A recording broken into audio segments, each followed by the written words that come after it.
kuat tekad tuh.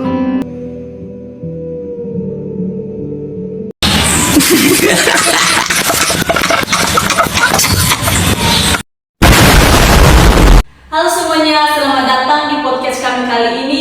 Kami dari kelompok 6 akan membahas 4 topik pada hari ini. Topik yang pertama yaitu Gerakan 30 September 1965 atau G30S PKI. Yang kedua yaitu Pemberontakan APRA atau Angkatan Perang Ratu Adil. Yang ketiga yaitu Peristiwa Andi Aziz. Dan yang keempat yaitu Pemberontakan Republik Maluku Selatan atau RMS. Saya bernama Evina Agustina Daily yang akan menjadi moderator kita dalam pembahasan tentang Gerakan 30 September 1965. Di sini sudah ada narasumber kita, Joseph Marcelo Lucia dan Julia Reminiscer Daily. Baik, langsung saja kali ini kita akan membahas Gerakan 30 September 1965 atau G30S PKI. Peristiwa ini merupakan salah satu tragedi terbesar dalam sejarah Indonesia yang terjadi pada malam 30 September hingga 1 Oktober 1965. Peristiwa ini menjadi titik balik politik Indonesia dan memicu pergantian kekuasaan dari Orde Lama ke Orde Baru. Gerakan 30 September ini dilatar belakangi oleh adanya ketegangan antara Angkatan Darat, antara PKI, dan berbagai kelompok nasionalis dalam masa demokrasi terpemimpin. Isu adanya Dewan Jenderal yang akan menggulingkan Soekarno dimanfaatkan untuk melancarkan gerakan kudeta. Adapun 7 teori mengenai peristiwa gerakan kudeta tersebut yaitu 1. Gerakan 30 September sebagai persoalan internal Angkatan Darat, di mana pada teori ini menekankan bahwasannya G30S dipicu oleh konflik internal Angkatan Darat itu sendiri, di mana adanya ketidakpuasan perwira menengah terhadap pimpinan Angkatan Darat yang disebut hidup bermewah-mewahan dan tidak adil dalam pembagian jabatan. Isu adanya Dewan Jenderal yang disebut-sebut akan menggulingkan Soekarno memperkuat tekad kelompok perwira seperti Letkol untuk bertindak. Dalam teori ini, PKI hanya berperan mendukung, bukan dalam utama, sehingga G30S dilihat lebih sebagai perebutan kekuasaan internal militer. Yang kedua yaitu, dalam Gerakan 30 September adalah Dinas Intelijensi Amerika Serikat. Teori ini menyatakan bahwa CIA memiliki kepentingan besar di Indonesia untuk menghentikan pengaruh komunis. Mengingat PKI merupakan salah satu partai komunis terbesar di Indonesia di luar Tiongkok dan Uni Soviet. Walaupun tidak ada bukti kuat bahwa CIA terlibat ataupun merencanakan peristiwa G30S, namun dokumen arsip menunjukkan Amerika Serikat terlibat dalam operasi propaganda anti PKI dan mendukung Angkatan Darat setelah peristiwa tersebut. Dukungan ini berupa dana, informasi, intelijen untuk mempercepat penghancuran PKI dan melemahkan posisi Soekarno. Dan ketiga, Gerakan 30 September merupakan pertemuan antara kepentingan Inggris dan Amerika Serikat. Teori ini berpendapat bahwa G30S menjadi momentum yang sangat menguntungkan bagi Inggris dan Amerika Serikat yang sama-sama ingin mengakhiri kekuasaan Soekarno. Inggris ingin mengakhiri konfrontasi Indonesia-Malaysia yang merugikan kepentingannya, sedangkan Amerika Serikat ingin mencegah Indonesia jatuh ke dalam blok komunis dan membuka peluang investasi. Yang keempat ialah Soekarno sebagai dalang Gerakan 30 September. Teori ini menyebutkan Soekarno sebagai dalang Gerakan 30 September berangkat dari kedekatannya dengan Partai Komunis Indonesia. Dalam masa pemerintahannya, Soekarno berusaha menjaga keseimbangan politik melalui konsep Nasakom atau nasionalisme, agama, dan komunisme. Gagasan ini bertujuan mempersatukan 3 kekuatan besar Indonesia, namun juga membuka ruang bagi PKI untuk berkembang besar dan memiliki pengaruh besar dalam politik nasional. Dugaan keterlibatan Soekarno semakin menguat karena sikapnya yang mendukung PKI sebagai bagian dari poros revolusi. Kecurigaan semakin bertambah karena sebelum peristiwa G30S terjadi, Soekarno tidak mengambil tindakan tegas terhadap PKI. Meskipun berbagai laporan intelijen telah mencurigai rencana gerakan tersebut, hal ini menimbulkan anggapan bahwa Soekarno setidaknya mengetahui bahkan mungkin menyetujui gerakan itu. Yang kelima ialah tidak ada pemeran tunggal dan skenario besar dalam peristiwa tersebut. Teori ini menyatakan bahwa peristiwa gerakan 30 September atau G30S tidak dirancang oleh satu pihak tertentu dalam skenario besar. Sebaliknya, peristiwa ini merupakan akibat dari kekacauan politik, konflik internal, dan ketidakpastian situasi pada masa itu. Dan yang keenam, Soekarno sebagai dalang gerakan 30 September. Teori ini menyatakan Soeharto merancang dan memanfaatkan G30S untuk melemahkan lawan politiknya, terutama PKI dan kelompok pendukung Soekarno. Dugaan muncul karena Soeharto mendapatkan keuntungan politik terbesar. Ia mengambil alih komando TNI Angkatan Darat setelah pembunuhan jenderal, memimpin penumpasan G30S, dan akhirnya menggulingkan Soekarno melalui Super Semar. Dan yang ketujuh ialah dalam gerakan 30 September adalah PKI. Menurut versi resmi Orde Baru, gerakan 30 September atau G30S didalangi oleh Partai Komunis Indonesia atau PKI yang ingin merebut kekuasaan negara. PKI disebut memanfaatkan ketidakpuasan dalam tubuh militer dan mempengaruhi beberapa perwira Angkatan Darat untuk menculik serta membunuh 6 jenderal. Tujuan utamanya ialah untuk menghancurkan pimpinan Angkatan Darat, menguasai pemerintahan, dan mendirikan negara komunis. Setelah kegagalan kudeta, PKI dibubarkan dan anggotanya mengalami penumpasan besar-besaran. Kira-kira demikian penjelasan terkait gerakan 30 September 1965 atau G30S. PKI kami kembalikan kepada moderator.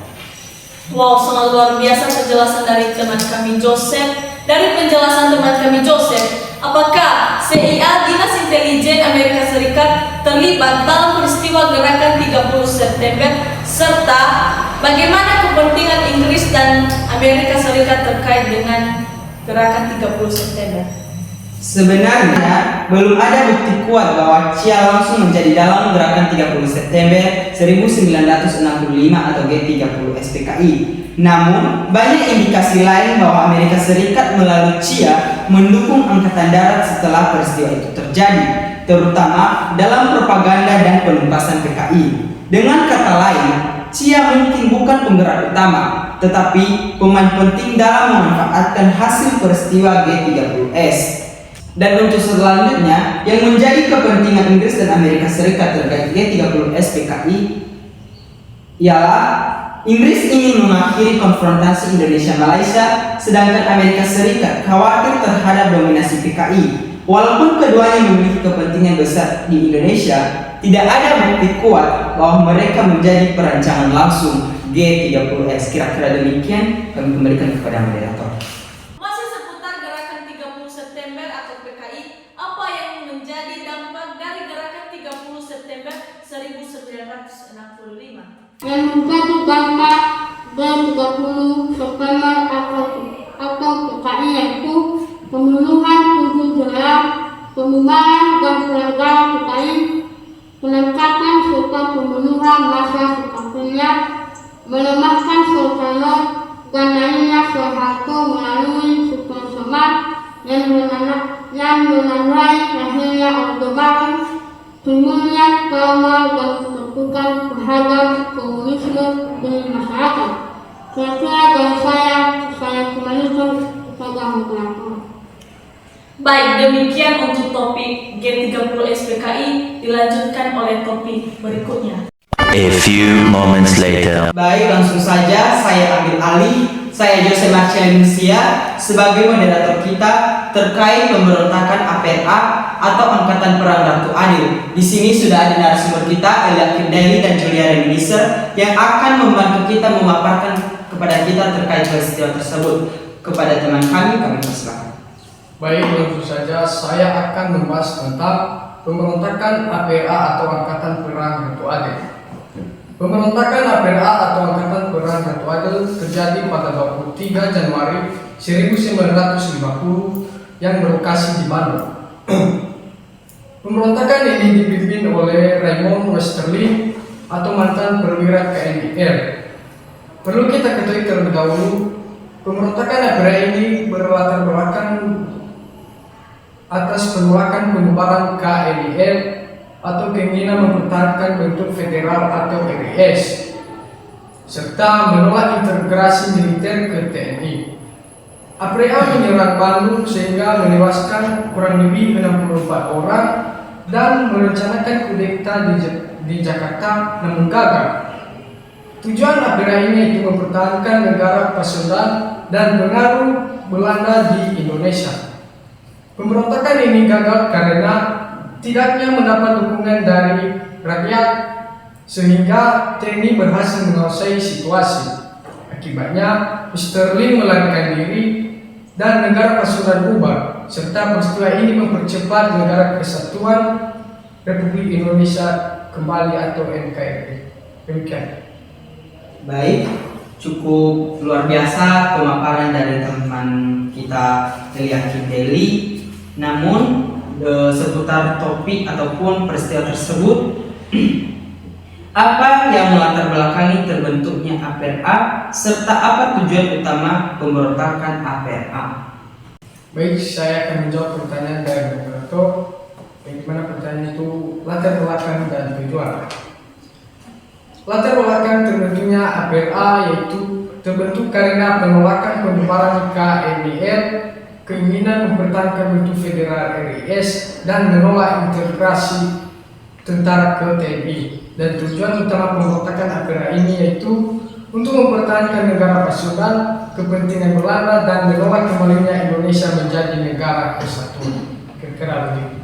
Baik, masih seputar terkait APRA ataupun pemberontakan Angkatan Perang Ratu Adil. Bagaimana jalannya pemberontakan dan hasilnya, dan apa dampak kegagalan pemberontakan APRA bagi Indonesia? APRA menyerang Bandung, menewaskan 94 orang, dan merencanakan kudeta di Jakarta, namun gagal karena TNI berhasil menguasai situasi dan juga mendapatkan dukungan rakyat. Yang menjadi dampaknya adalah Sterling melarikan diri, negara Pasundan dibubarkan, dan mempercepat kembalinya Negara Kesatuan Republik Indonesia atau NKRI. Kira-kira demikian terkait topik APRA. Kita lanjutkan ke topik berikutnya. A few inches later. Baik, saya ambil alih.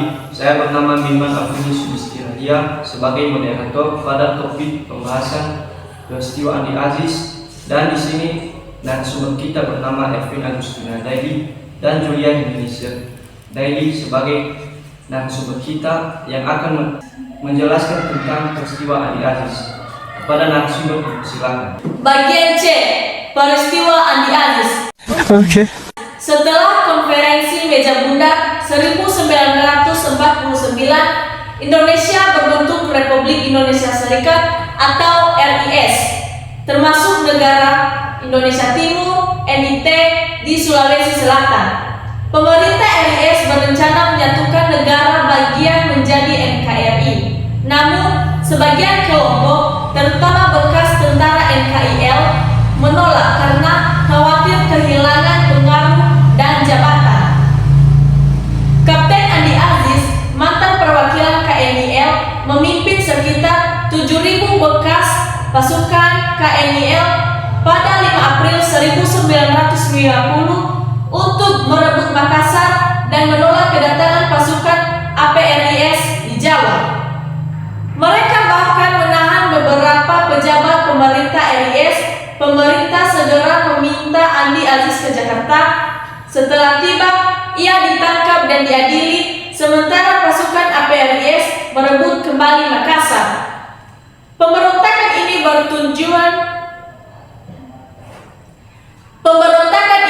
bertujuan menolak APRIS, mempertahankan posisi NIT, dan menentang pembentukan NKRI. Meskipun singkat, peristiwa ini mempercepat pembubaran RIS dan lahirnya NKRI pada 17 Agustus 1950. Peristiwa Andi Aziz menunjukkan konflik kepentingan politik dan militer pada masa transisi RIS-NKRI dan menegaskan tekad pemerintah pusat menegakkan kesatuan negara. Demikian kami kembalikan kepada moderator. Baik, dan peristiwa tersebut, apa latar belakang terjadinya peristiwa Andi Aziz dan siapa tokoh utama dalam peristiwa ini? Yang menjadi latar belakang terjadinya peristiwa Andi Aziz yaitu setelah konferensi meja bulat 1949, Indonesia berbentuk RIS, pemerintah ingin menyatukan negara bagian menjadi NKRI. Namun, bekas pasukan KNIL di Sulawesi Selatan menolak karena khawatir kehilangan pengaruh dan jabatan. Yang menjadi tokoh utama dalam peristiwa ini yaitu Kapten Andi Aziz, mantan perwira KNIL yang memimpin pemberontakan di Makassar. Demikian. Masih seputar peristiwa Andi Aziz. Bagaimana kronologi peristiwa Andi Aziz dan mengapa peristiwa Andi Aziz dianggap penting dalam sejarah Indonesia? Yang menjadi kronologi peristiwa Andi Aziz yaitu Andi Aziz memimpin sekitar 700 bekas KNIL menguasai Makassar, menahan segala peristiwa RIS dan menolak APRIS dari Jawa.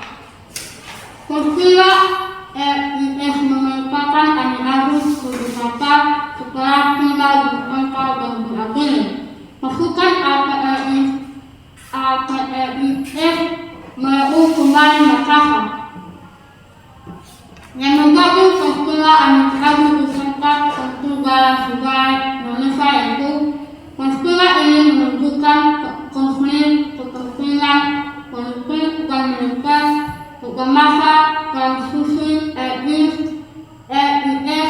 ke NKRI serta menegaskan tekad peristiwa susah menangkap kesatuan negara.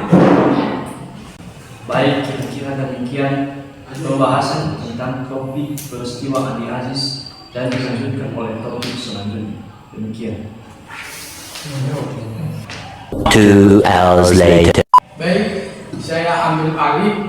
Saya Enokin Janggi sebagai moderator dan di sini ada narasumber kita yang bernama Maiman Alfinisia dan Julia Remisser, di mana mereka akan membahas tentang pemberontakan Republik Maluku Selatan.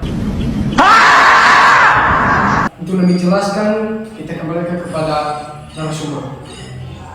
Baik, langsung saja pemberontakan RMS atau Republik Maluku Selatan. Pemberontakan ini terjadi pada 25 April 1950 ketika Dr. Christian Robert Stephen memproklamasikan berdirinya Republik Maluku Selatan di Ambon. Latar belakang pemberontakan ini adalah penolakan sebagai masyarakat Maluku, khususnya bekas prajurit KNIL, terhadap pengubahan Republik Indonesia Serikat atau RIS dan integrasi kenegaraan Kesatuan Republik Indonesia atau NKRI. Mereka khawatir kehilangan status sosial, ekonomi, dan militer setelah KNIL dibubarkan. Pemerintah RI menanggapi pemberontakan ini dengan mengirimkan pasukan untuk melakukan operasi militer di Ambon dan pulau sekitar.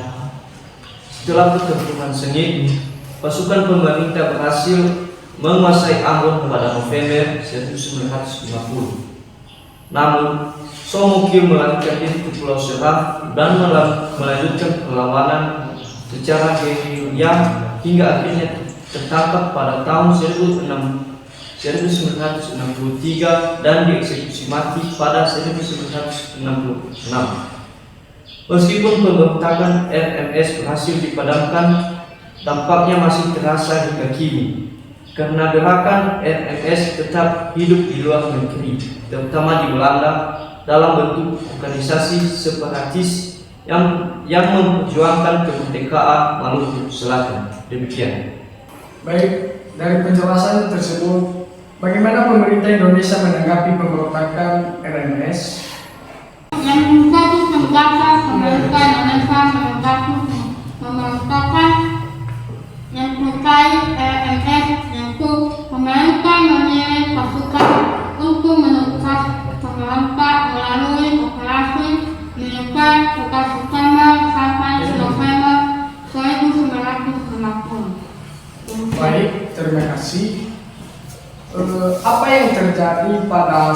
Soumokil setelah pemberontakan dan apa dampak jangka panjang dari pemberontakan RMS.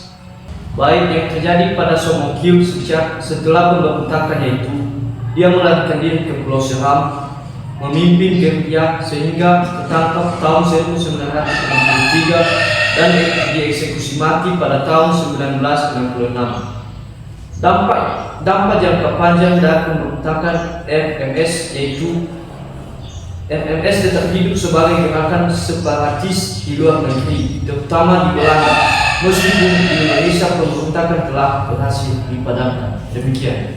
One eternity later. Baik, kira-kira demikian pembahasan kami dari kelompok 6. Kami undur diri dari hadapan teman-teman semua. Sampai jumpa di pertemuan berikutnya. See you and bye.